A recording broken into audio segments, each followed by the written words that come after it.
Arnel, ano naman ginagawa dyan para mamaya yan? This one is a scallop potato. Amo. Ano ba? Anong ang tawag? Scallop potato. Scallop potato? Para mamaya yan. Yan, maubos yung ano mo? For dinner. For dinner, ha? So, i-explain mo naman, parang sa manonood natin, marami na tayong viewers eh. I-explain mo naman kung paano mo piniprepare yung This one is potato na yan. potato, mozzarella cheese, Mozzarella cheese. white sauce, and then the Parmesan cheese. powder. Powder. So, the procedures is we need to boil the potato first. So, And then we need to put the bechamel sauce on the bottom, right? Then you arrange accordingly potato, mozzarella cheese. What else?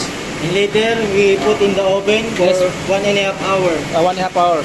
Then go to go. Good to go. Temperature. Temperature.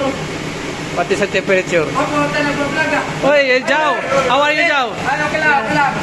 Ito si Jao. Kailangan mo daw? Sabaw, super steak. Sure. Lando. Get John. Smile. Hey.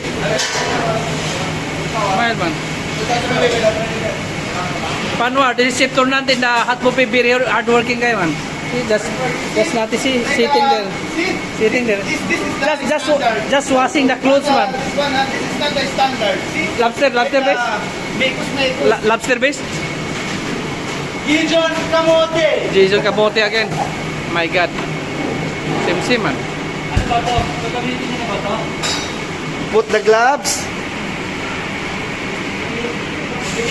Ngayon si Among gumagawa ng lasagna. Okay, number 1 to. Ako gumagawa eh. Number 1 Chef Tornant on the fleet. Ilang year? We have 5 layers. 5 years? You count already? It's already 3. Okay, parmesan cheese. Parmesan cheese. No. Ayan, put it. Next. Lasagna cheese. This one, right? Next. Next. Ikaw may ginagawa niya. Siyempre, mabagal to si Gia, ano eh. Kaya kailangan rescue eh. Ilang minuto na yan? Last, the last one. Ilang minuto na yan. Umama na sa oras. Pag-later tayo ni Meta eh. 2 minutes. And up. I-edit natin mamaya. Ito, isang araw lang ito maubos ha? Wala, dapat may ano to ha? Bisa-bisa sa... Last one. Ha? Bechamel sauce and mozzarella cheese. Dito sa ilalim ba? Yan sa ilalim na yan. Dapat may vitamin ha?